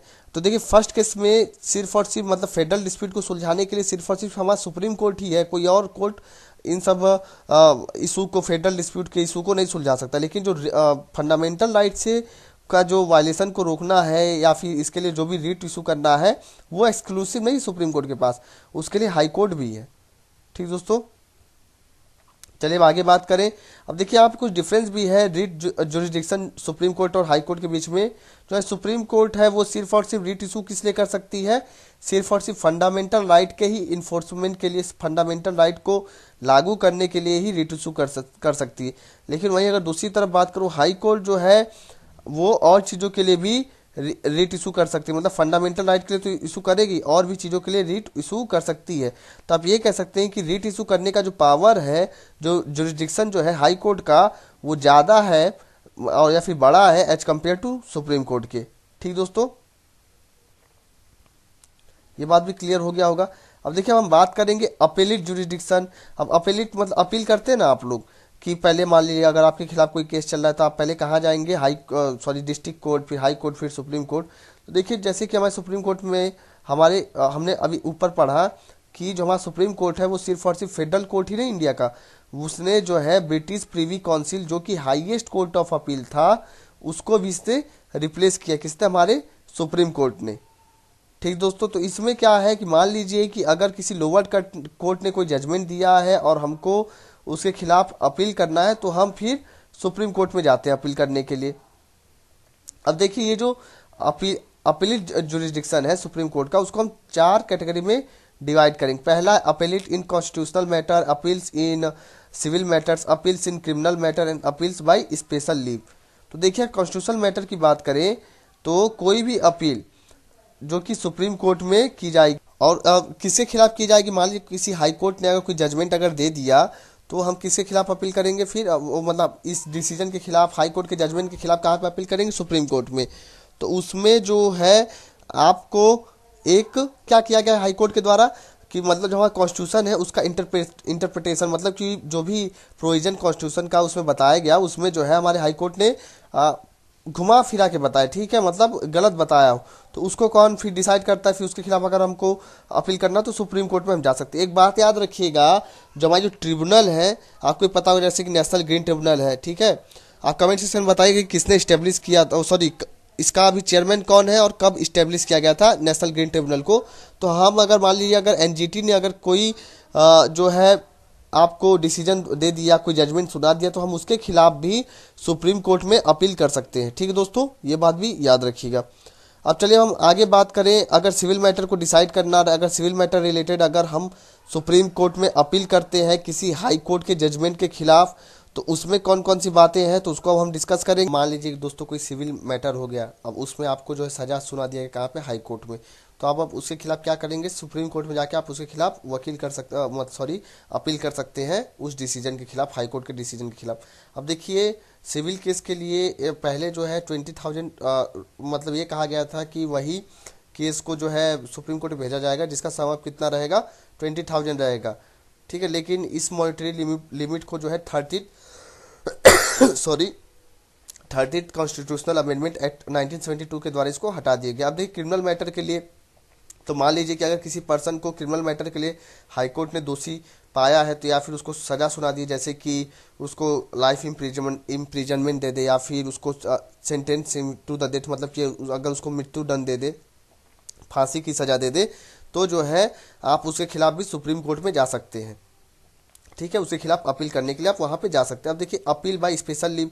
अब अपील बाय स्पेशल लीव का मतलब क्या है कि देखिए जो हमारी सुप्रीम कोर्ट है, सुप्रीम कोर्ट में आप जो है आ, मान लीजिए कोई जजमेंट, ठीक है, उसको जो अगर किसी कोर्ट ने मान लीजिए कोई हाई कोर्ट में कोई केस पहुंचा, अब वो हाई कोर्ट क्या करे कि अपील मतलब उस मैटर को सुप्रीम कोर्ट को रिफर कर दे, कह दे कि ये आप सुप्रीम कोर्ट में मतलब अपील करिए, ठीक है, मतलब पास कर दे सुप्रीम कोर्ट के पास। तो फिर जो है वो जो मैटर रहेगा वो सुप्रीम कोर्ट में फिर डिसाइड होगा, ठीक है, या फिर किसी ट्रिब्यूनल के द्वारा अगर वो मैटर जो सुप्रीम कोर्ट को पास कर दिया जाए। अब देखिए ये जो पासिंग वाला जो प्रोविजन है कि पास कर दिया जा रहा है किसी मैटर को सुप्रीम कोर्ट को, तो ये जो है मिलिट्री ट्रिब्यूनल या फिर कोर्ट मार्शल वाले कोर्ट्स के लिए नहीं है, ठीक है, तो इस उसमें नहीं रहेगा। लेकिन अगर मान लीजिए कोई अदर कोर्ट जैसे कि हाई कोर्ट रहे या फिर कोई ट्रिब्यूनल रहे जैसे कि नेशनल ग्रीन ट्रिब्यूनल, तो उन सब केसों के लिए यहाँ पे ये अपील बाय स्पेशल लीव वाला प्रोविजन रहेगा। अब देखिए दोस्तों, अब हम बात करेंगे एडवाइजरी जुरिस्डिक्शन के बारे में। तो हमारा जो कॉन्स्टिट्यूशन है, कॉन्स्टिट्यूशन का आर्टिकल 143 में ये कहा गया है कि प्रेसिडेंट जो है सुप्रीम कोर्ट से एडवाइस मांग सकता है किसी भी मैटर पे। अब देखिए इसमें दो कैटेगरी है, तो अब ये दो कैटेगरी क्या है, मान लीजिए कोई क्वेश्चन रहे जो कि लॉ या फैक्ट, जो कि पब्लिक इंपॉर्टेंस के लॉ या फैक्ट पे मतलब बताया के लिए रहे, तो उससे उस पर अगर कोई बात अगर उठे, मतलब अगर हमारे प्रेसिडेंट को कोई डाउट रहे किसी लॉ या फिर कोई फैक्ट पे जो कि हमारी जनता के लिए जरूरी है, अगर उस पर अगर उसको कोई डाउट उठ रहा है तो उसको जो है वो सुप्रीम कोर्ट से बातचीत कर सकता है, या फिर कोई डिस्प्यूट उठे या अराइज हो किसके लिए, कोई प्री कॉन्स्टिट्यूशन ट्रीटी है, मतलब हमारे संविधान को लागू होने से पहले कोई अगर ट्रीटी साइन की गई थी या फिर कोई एग्रीमेंट साइन किया गया था या कोई एंगेजमेंट या फिर सेनेडर या किसी अलग तरीके का कोई उसी तरीके का कोई सिमिलर इंस्ट्रूमेंट। ठीक दोस्तों, तो यहाँ पे दो कैटेगरी है। तो देखिए जो सबसे पहला जो केस है उसमें सुप्रीम कोर्ट जो है अपनी एडवाइस दे भी सकता है या फिर अपनी एडवाइस देने के लिए मना भी कर सकता है। अब ये बात समझिएगा, तो ये हुआ कि जो पहला वाला जो ए वाला जो पॉइंट है हमारा, उसके लिए मान लीजिए अगर प्रेसिडेंट ने मांगा सुप्रीम कोर्ट से एडवाइस, तो सुप्रीम कोर्ट भाई एडवाइस दे भी सकता है या फिर मना कर दे कि मैं एडवाइस नहीं दूंगा प्रेसिडेंट को। लेकिन जो सेकेंड वाला केस है, अगर प्रेसिडेंट अगर हमारा अगर सुप्रीम कोर्ट से एडवाइस अगर मांगता है सेकेंड वाले केस से रिलेटेड, तो फिर सुप्रीम कोर्ट को एडवाइस देना ही देना पड़ेगा। लेकिन ये जो एडवाइस रहेगा ये बाइंडिंग नहीं रहेगा प्रेसिडेंट के ऊपर, ठीक है, प्रेसिडेंट की मर्जी रहेगी वो माने या फिर ना माने। तो देखिए इस तरीके से अब तक जो है कई बार एडवाइस जो है प्रेसिडेंट के द्वारा ली जा चुकी है, लगभग 15 बार प्रेसिडेंट के द्वारा सुप्रीम कोर्ट से एडवाइस ली जा चुकी है, ठीक है। हाँ देखिए यहाँ 15 है ना, तो इन सब केस के जैसे कि Delhi law act in 1951, Kerala education bill के लिए 1958, इसी तरीके से कई ढेर सारे केस हैं, तो उसके लिए सुप्रीम कोर्ट से एडवाइस मांगा है हमारे प्रेसिडेंट। अब देखिए ये जो हमारी सुप्रीम कोर्ट है ये कोर्ट ऑफ रिकॉर्ड के तरीके पे भी काम करता है। इसका क्या मतलब है, अब देखिए इसके पास दो पावर है कोर्ट ऑफ रिकॉर्ड के तौर पे, अब उसको समझेंगे। अब देखिए दोस्तों, जो भी जजमेंट सुप्रीम कोर्ट के द्वारा दे दी जाती है उसको जो है एक तरीके से रिकॉर्ड के तौर पे रख लिया जाता है, ठीक है, मतलब कि उसी जजमेंट के बेसिस पे दोबारा से कोई भी जजमेंट दी जा सकती है। ठीक दोस्तों, ये बात भी पता चल गई। अब देखिए इसके पास पावर भी है पनिश करने का कि अगर कोई कंटेम्प्ट ऑफ कोर्ट करता है, ठीक दोस्तों, या तो वो क्या कर सकता है कंटेम्प्ट ऑफ कोर्ट के लिए एक सिंपल इम्प्रिजन में, मतलब कि जेल में डाल सकता है कितने दिन के लिए, 6 महीने के लिए, या फिर फाइन लगा सकता है 2000 रुपये का, या फिर दोनों ही। उसका देखिए 1991 में सुप्रीम कोर्ट का डिसीजन आया, इसमें यह कहा गया कि पावर टू पनिश, मतलब कंटेम्प्ट ऑफ कोर्ट के लिए पनिश करने का जो पावर है ये सिर्फ और सिर्फ सुप्रीम कोर्ट के पास नहीं बल्कि हाई कोर्ट और सबऑर्डिनेट कोर्ट के पास भी है। यहाँ तक कि जो ट्रिब्यूनल है हमारे देश में उनके पास भी कंटेम्प्ट ऑफ कोर्ट के खिलाफ, मतलब हमारे कोई कंटेम्प्ट ऑफ कोर्ट करता है तो उसके लिए उसको सजा दे सकता है वो किसी भी आदमी को। अब देखिए जो कंटेम्प्ट ऑफ कोर्ट है ये सिविल मैटर के लिए भी हो सकता है और क्रिमिनल मैटर के लिए भी हो सकता है। ठीक दोस्तों, ये बात भी याद रखिएगा। देखिए दोस्तों, अब हम बात करेंगे कि क्या क्या पावर है जुडिशियल रिव्यू का। तो देखिए हमारी जो सुप्रीम कोर्ट है वो जो भी कॉन्स्टिट्यूशन में अमेंडमेंट जो भी किया जाता है या फिर कोई भी लेजिस्लेटिव प्रोविजन लाए जाते हैं हमारे लेजिस्लेचर, मतलब कि हमारे पार्लियामेंट के द्वारा, तो उसको जो है हमारा सुप्रीम कोर्ट चेक करता है। अगर वो कॉन्स्टिट्यूशन को वायलेट कर रहा होगा, कॉन्स्टिट्यूशन के बेसिक स्ट्रक्चर को अगर वायलेट करेगा, उसका वायलेशन करेगा, तो फिर सुप्रीम कोर्ट उसको नल एंड वाइड करार दे देता है और वो जो अमेंडमेंट रहता है या जो भी लॉ रहता है वो खत्म हो जाता है, वो इन्फोर्स में नहीं आ पाता। अब देखिए अदर पावर की बात करें तो और कौन कौन से पावर है सुप्रीम कोर्ट के पास। अब देखिए दोस्तों, अगर कोई डिस्प्यूट होता है इलेक्शन से रिलेटेड, किसके इलेक्शन, प्रेसिडेंट वाइस प्रेसिडेंट के इलेक्शन से रिलेटेड, तो फिर वो जो है ओरिजिनल, एक्सक्लूसिव और फाइनल अथॉरिटी कौन है, कौन इसको देखेगा, वो जो है सुप्रीम कोर्ट ही देखेगा। उसके बाद देखिए, अगर कोई इंक्वायरी करनी है मिसबिहेवियर के ऊपर किसके, चेयरमैन या फिर जो भी मेंबर हैं यूपीएससी के, तो अगर प्रेसिडेंट के द्वारा अगर रेफरेंस दिया गया तो फिर उसको भी कौन देखेगा, सुप्रीम कोर्ट ही देखेगा। अब देखिए, ये जो है जो एडवाइस जो सुप्रीम कोर्ट जो देगा इन मैटर पे, वो जो है बाइंडिंग रहेगा प्रेसिडेंट पे। अगर मतलब मान लिया गलती अगर मिलती है यूपीएससी के मेंबर की, तो प्रेसिडेंट के ऊपर बाइंडिंग रहेगा। अगर सुप्रीम कोर्ट कहता है कि हटाना है तो हटाना ही पड़ेगा। ठीक है दोस्तों, चलिए आगे अब बात करें। जो सुप्रीम कोर्ट है हमारी, उसके पास ये भी पावर है कि वो खुद के ही अपने ही जजमेंट को भी चेक कर सकती है।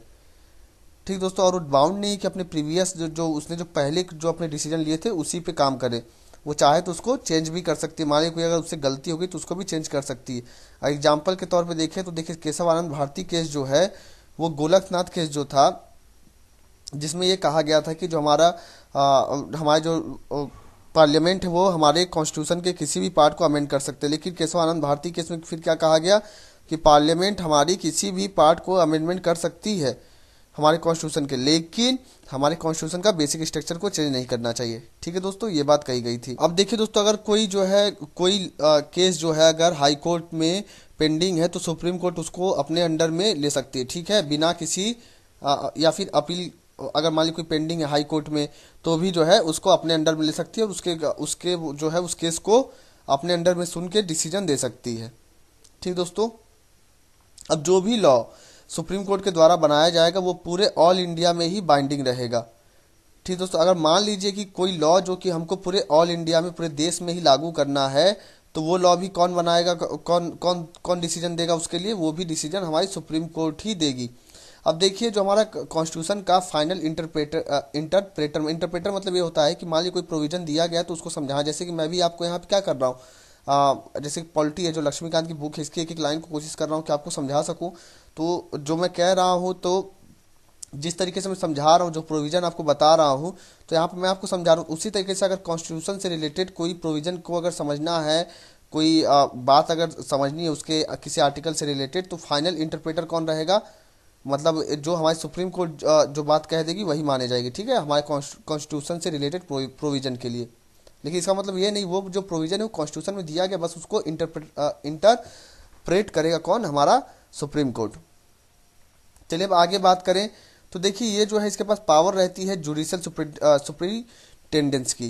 एंड मतलब ये कंट्रोल करता है जितने भी कोर्ट हैं, जितने भी ट्रिब्यूनल हैं जो हमारे देश के अंदर फंक्शन कर रहे हैं, जो हमारे देश के अंदर काम कर रहे हैं, वो सब इसी के अंडर, सुप्रीम कोर्ट के अंडर में आते हैं। ठीक दोस्तों, ये बात भी क्लियर हो गया होगा अब आपको। देखिए दोस्तों, जो सुप्रीम कोर्ट की अगर जुरिस्डिक्शन अगर हमको बढ़ानी है, अगर इसके पावर को बढ़ाना है उन मैटर से रिलेटेड जो कि यूनियन लिस्ट में आते हैं, तो वो कौन बढ़ाएगा, पार्लियामेंट बढ़ाएगा। और अगर और अदर मैटर, जैसे कि अगर कॉन्करेंट मतलब स्टेट लिस्ट से रिलेटेड अगर किसी मैटर के लिए अगर पावर अगर बढ़ाना है, तो एक स्पेशल एग्रीमेंट करना पड़ेगा सेंट्रल गवर्नमेंट और स्टेट गवर्नमेंट को, तब सुप्रीम कोर्ट की पावर बढ़ जाएगी। अब हम दोस्तों देखेंगे कि सुप्रीम कोर्ट में कौन कौन से एडवोकेट होते हैं, उनके बारे में डिस्कस करेंगे। अब देखिए दोस्तों, यहाँ पे टोटल 3 तरीके के एडवोकेट होते हैं। जो सबसे पहला एडवोकेट है वो कौन है, सॉरी, सीनियर एडवोकेट। ठीक है, तो अब इसके बारे में हम डिस्कस करेंगे कि दोस्तों जो एडवोकेट होते हैं उनको डेजिग्नेट, मतलब कि सीनियर एडवोकेट का पोस्ट कौन देता है, किसके द्वारा मिलता है, सुप्रीम कोर्ट के द्वारा या फिर किसी हाई कोर्ट के द्वारा मिलता है। अब ये किस बेसिस मिलता है कि उनका एक्सपीरियंस कितना है, उनकी थिंकिंग प्रोसेस कितनी है, उसी के बेस पे इनको ये पोस्ट मिलता है। ठीक दोस्तों, तो इनके पास देखिए, इनके पास एडवोकेट ऑन रिकॉर्ड भी रहते हैं सीनियर एडवोकेट को असिस्ट करने के लिए, और जूनियर असिस्टेंट भी इनके रहते हैं। ठीक है, मतलब इनके पास अपने असिस्टेंट भी रहते हैं। अब चलिए आगे मैं बात करूं तो और भी हैं, मतलब टोटल 3 टाइप के हैं ना। तो ये तो आपका comparing Indian and American supreme court, तो कंपेरिजन अभी हम बाद में देखेंगे, पहले उसको डिस्कस कर लेते हैं। देखिए, जो अगला जो एडवोकेट ऑन रिकॉर्ड है, तो ये कौन से एडवोकेट हैं, ये लोग जैसे कि जो लोग एफिडेविट बनाते हैं, या फिर जो लोग सीनियर एडवोकेट के साथ भी कोर्ट में ये लोग जाते हैं। ठीक है, या फिर पीआईएल फाइल करना, ये सब काम कौन करते हैं, एडवोकेट ऑन रिकॉर्ड करते हैं। ठीक दोस्तों, अब देखिए अदर एडवोकेट कौन होते हैं, तो अदर एडवोकेट वो एडवोकेट होते हैं जो कि अंडर एडवोकेट एक्ट ऑफ 1961, ठीक दोस्तों, इसके हिसाब से जो लोग कोर्ट में जाकर किसी के बिहाफ पे सुनवाई करते हैं, लेकिन ये एडवोकेट ऑन रिकॉर्ड वाला काम नहीं करेंगे, ये बात याद रखिएगा। मतलब कि ये लोग सॉरी, ये लोग एफिडेविट नहीं बनाएंगे, ठीक है, ये सब काम ये लोग नहीं करेंगे। ये लोग किसी के बिहाफ पे अपना जो सुप्रीम कोर्ट या कोर्ट में काम करेंगे। ठीक दोस्तों, ये बात क्लियर होगी। अब चलिए कंपैरिजन देख लेते हैं अमेरिका के सुप्रीम कोर्ट और इंडिया के सुप्रीम कोर्ट में, उसको डिस्कस कर लेते हैं। तो देखिए, जो इंडिया के जो सुप्रीम कोर्ट है, इसका जुरिस्डिक्शन जो है फेडरल केसेस के लिए भी है, ओरिजिनल जुरिस्डिक्शन। ठीक दोस्तों, अब देखिए जो अमेरिका का जो सुप्रीम कोर्ट है, उसका जुरिस्डिक्शन सिर्फ फेडरल कोर्ट के लिए नहीं है, लेकिन और किसके लिए है, जैसे कि अगर कोई केस रिलेट करता है नेवल फोर्स, मैरीटाइम एक्टिविटीज या फिर एम्बेसडर से रिलेटेड, तो उसके लिए भी अमेरिका का सुप्रीम कोर्ट अपना डिसीजन बता सकता है। लेकिन इसका सिर्फ और सिर्फ किसके लिए, हमारे यहाँ का इंडिया के सुप्रीम कोर्ट का सिर्फ और सिर्फ फेडरल कोर्ट के फेडरल केस के लिए। ठीक है, ये बात क्लियर हो गई। जैसे कि हमारे यहाँ पे अगर मिलिट्री रिलेटेड चीज़ें हैं तो वो सब जो कोर्ट मार्शल वाली चीज़ें रहती हैं उन सबका अलग ही केस चलता है, आर्मी का अपना कोर्ट होता है। अब चलिए आगे बात करते हैं। हमारा जो इंडिया का जो सुप्रीम कोर्ट है वो जो है अपीलेट जुरिस्डिक्शन भी होता है, मतलब कि आप अपील कर सकते हैं, जैसे हाई कोर्ट के बाद सुप्रीम कोर्ट में किस केस के लिए, कॉन्स्टिट्यूशनल वाले केस के लिए, जो कि कॉन्स्टिट्यूशनल रिलेटेड केसेस मतलब कि संविधान से रिलेटेड केस हैं, या फिर सिविल मैटर से रिलेटेड केस हैं, या फिर क्रिमिनल केसेस हैं। लेकिन जो अमेरिका की जो सुप्रीम कोर्ट है उसमें सिर्फ और सिर्फ आप कॉन्स्टिट्यूशनल केस के लिए ही अपीलेट जुरिस्डिक्शन है। ठीक दोस्तों, अब देखिए जो हमारा जो सुप्रीम कोर्ट है, इसका काफ़ी बड़ा क्षेत्र है। ठीक है, कई ढेर सारे मैटर्स को देखता है, लेकिन ये सिर्फ और सिर्फ मिलिट्री मैटर्स को नहीं देखे, बाकी सभी मैटर्स को देखता है। लेकिन वहीं अमेरिका के सुप्रीम कोर्ट की बात करें तो इसके पास इतनी ज़्यादा पावर नहीं है। अब देखिए जो हमारा जो सुप्रीम कोर्ट है उसके पास एडवाइजरी जुरिस्डिक्शन भी है, लेकिन जो जैसे ये एडवाइस देता है ना प्रेसिडेंट को, जब भी प्रेसिडेंट मांगता है, आर्टिकल नंबर 143 में ये बात मैंने आपको ऊपर भी बताया था, जब हम जब डिस्कस कर रहे थे कि हमारा जो प्रेसिडेंट है इनसे कंसल्ट ले सकता है सुप्रीम कोर्ट से। उसके बाद देखिए, लेकिन अमेरिका के सुप्रीम कोर्ट में ऐसा कुछ है नहीं। अब देखिए हमारे यहाँ पे जो जुडिशियल रिव्यू का जो स्कोप है, जो जुडिशियल रिव्यू जो करती है सुप्रीम कोर्ट किसी भी एक्ट का या किसी भी अमेंडमेंट का, तो वो काफ़ी लिमिटेड है। लेकिन अमेरिका के सुप्रीम कोर्ट का जो जुडिशियल रिव्यू का जो स्कोप है वो काफ़ी वाइड है, मतलब उसके पास ज़्यादा पावर है एज कम्पेयर टू हमारे यहाँ के। अब देखिए जो हमारे यहाँ का जो सुप्रीम कोर्ट है वो हमारे यहाँ के नागरिकों के जो भी अधिकार हैं उनको क्या करता है, उनके अधिकारों की रक्षा करता है। कैसे, by procedure stabilized by law के नियम से। लेकिन आपका अमेरिका का जो सुप्रीम कोर्ट है वो अपने सिटीजन्स के राइट की रक्षा कैसे करता है, by due process of law. अब देखिए जो प्रोसीजर इस्टेब्लिश्ड बाय लॉ और ड्यू प्रोसेस ऑफ लॉ, ये दोनों ही मैंने आपको चीज़ें अपने प्रीवियस लेक्चर बताई है। अगर आपको कोई डाउट हो तो आप कमेंट सेक्शन पूछ सकते हैं, लेकिन मैं यही कहूँगा कि आप जाके मेरे प्रीवियस लेक्चर देख लीजिए, आपको अच्छे से क्लियर हो जाएगा ये सब चीज़ें। उसके बाद देखिए जो भी जुरिस्डिक्शन है या जो भी पावर है सुप्रीम कोर्ट की, उसको पार्लियामेंट हमारी बढ़ा सकती है। लेकिन वहीं बात करें जो अमेरिका का जो सुप्रीम कोर्ट है उसके जो भी पावर और जुरिस्डिक्शन, जो कि उसके कॉन्स्टिट्यूशन में लिखे होंगे अमेरिका के कॉन्स्टिट्यूशन में, वही रहेंगे। ठीक है, उसको कोई बढ़ा या घटा नहीं सकता है। अब देखिए हमारे यहाँ का जो सुप्रीम कोर्ट है उसमें जो है इंटीग्रेटेड जुडिशियल सिस्टम है, जैसे कि सबसे नीचे एक डिस्ट्रिक्ट कोर्ट हो गया, फिर उसके ऊपर हाई कोर्ट, फिर सुप्रीम कोर्ट। लेकिन जो अमेरिका का जो सुप्रीम कोर्ट है वहाँ पे डुअल जुडिशियल सिस्टम चलता है। ठीक है, वहाँ पे कोई भी इंटीग्रेटेड सिस्टम नहीं, वहाँ पे फेडरल सिस्टम को सुप्रीम कोर्ट देखता है, और जो स्टेट से रिलेटेड अगर कोई मैटर रहेगा तो उस स्टेट का हाई कोर्ट देखेगा। ठीक दोस्तों, तो ये आपका कंपेरिजन भी हो गया। अब आगे हम देखेंगे आर्टिकल्स कौन कौन से रिलेटेड हैं। तो आर्टिकल 124 में ये बात कही गई हमारे कॉन्स्टिट्यूशन में कि किस तरीके से इस्टेब्लिशमेंट होगा किस चीज़ का, हमारे सुप्रीम कोर्ट का। आर्टिकल 124A में एनजेएसी, जो कि सुप्रीम कोर्ट ने इसको बता दिया था कि ये नल एंड वाइड हो गया है। ठीक है, अमेंडमेंट किया गया था ना, आपको पता 99 कॉन्स्टिट्यूशनल अमेंडमेंट आया था एनजेएसी जजों के अपॉइंटमेंट के लिए। अब देखिए 124B में फंक्शंस ऑफ कमीशन, 124C में power of parliament to make law, 125 में जो भी सैलरी मिलेगी जज को सुप्रीम कोर्ट के उसकी बात की गई। 126 में किस तरीके से अपॉइंटमेंट होगा एक्टिंग चीफ जस्टिस का सुप्रीम कोर्ट के। आर्टिकल 127 में किस तरीके से अपॉइंटमेंट होगा एडहॉक जज का सुप्रीम कोर्ट के। आर्टिकल 128 में किस तरीके से कोई भी रिटायर्ड जज सुप्रीम कोर्ट के कोई रिटायर्ड जज को हम दोबारा से उसको सुप्रीम कोर्ट में जज का अगर मान लीजिए ज़्यादा सीटें खाली हैं तो उसको बुला सकते हैं सुप्रीम कोर्ट में काम करने के लिए। लेकिन उस रिटायर्ड जज की भी मर्जी होनी चाहिए, ठीक है। साथ ही साथ प्रेसिडेंट से भी कंसेंट लेना पड़े, प्रेसिडेंट से भी पूछना पड़ेगा, ठीक दोस्तों। 129 में लिखा हुआ है कि जो हमारी सुप्रीम कोर्ट है वो कोर्ट ऑफ रिकॉर्ड रहेगी। 130 में सीट ऑफ सुप्रीम कोर्ट। 131 में original jurisdiction of supreme court. 131 A में exclusive jurisdiction of supreme court in regard to question as a constitutional validity of a certain law. लेकिन इसको हटा लिया गया, ठीक है, रिपील्ड है ना, ये हटा लिया गया, ये अमेंडमेंट किया गया था 131 ए। अब देखिए दोस्तों 132 और 133 किससे रिलेटेड हैं, जो अपीलेट जुरिस्डिक्शन है सुप्रीम कोर्ट की। मतलब जो हम हाई कोर्ट में अगर कोई हाई कोर्ट ने कोई डिसीजन दे दिया तो हम उसके खिलाफ सुप्रीम कोर्ट में अपील कर सकते हैं, उसके लिए 132 और 133 है। और 134 भी उसी के लिए। 132 है कुछ सर्टेन केसेस के लिए, 133 किसके लिए है, सिविल मैटर के लिए, और 134 किसके लिए है, क्रिमिनल मैटर के लिए। अब 134 ए किस लिए है, certificate for appeal to supreme court. 135 किस लिए है, jurisdiction and power of federal court under existing law to be exercise. मतलब जो भी पावर है हमारे सुप्रीम कोर्ट की वो किस तरीके से फेडरल अगर कोई डिस्प्यूट हो जाता है तो उसको किस तरीके से देखेगा। हमारी जो सुप्रीम कोर्ट है वो फेडरल कोर्ट के तरीके से भी काम करेगी। अब देखिए 136 में special leave to appeal by supreme court. 137 में जो है ये कहा गया है कि जो हमारी सुप्रीम कोर्ट है वो किसी भी जजमेंट या ऑर्डर का दोबारा से रिव्यू कर सकती है, उसको चेक कर सकती है, ठीक दोस्तों। अब आगे बात करते हैं। 138 में ये लिखा गया है कि किस तरीके से इनलार्ज करेंगे जुरिस्डिक्शन, मतलब कि जो पावर है सुप्रीम कोर्ट की उसको कैसे इनलार्ज करेंगे, कैसे बढ़ाएंगे। 139 में conferment of the supreme court of power to issue certain writ. 139 A में लिखा क्या हुआ है, ट्रांसफर ऑफ सर्टेन केसेस, मतलब कुछ केसों का ट्रांसफर किस तरीके से होगा। 140 में एनकिलरी पावर ऑफ सुप्रीम कोर्ट। अब देखिए दोस्तों जो एनकिलरी वर्ड है, एनकिलरी का मतलब क्या होता है, सहायक, ठीक है, ये बात भी याद रखिएगा।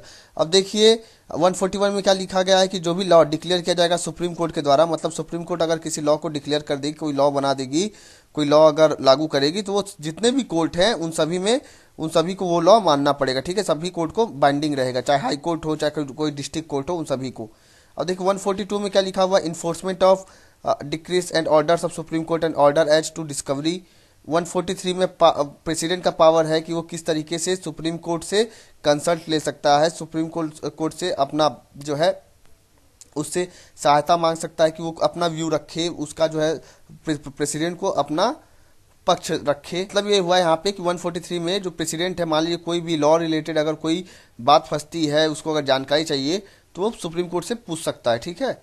अब देखिए 144 में क्या लिखा हुआ है, जो भी सिविल और जुडिशियल अथॉरिटीज हैं to act in aid of supreme court, मतलब कि जितने भी सिविल और जुडिशियल अथॉरिटीज हैं वो सभी क्या करेंगी, वो सभी जो है जिस तरीके से सुप्रीम कोर्ट उन लोगों को बताएगा काम करने के लिए, उसी तरीके से वो लोग काम करेंगे।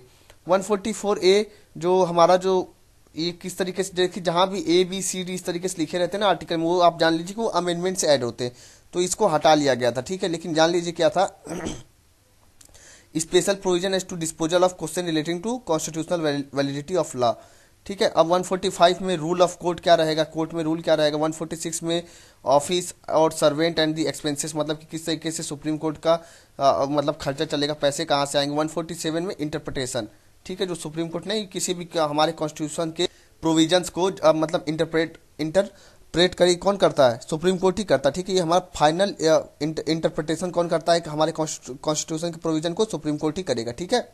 तो दोस्तों यहाँ पे हमारा सुप्रीम कोर्ट का चैप्टर खत्म होता है। अब इसके बाद जो मैं चैप्टर डिस्कस करूंगा वो चैप्टर रहेगा जुडिशियल रिव्यू, तो हम उसके बारे में दोस्तों डिस्कस करेंगे। तो दोस्तों अगर आपको ये लेक्चर पसंद आया तो आप प्लीज़ लाइक करिएगा और इस वीडियो को शेयर भी करिएगा। साथ ही साथ आप प्रीवियस लेक्चर को भी मैं देख सकते हैं। तो so friends, thanks for watching my video and God bless you all.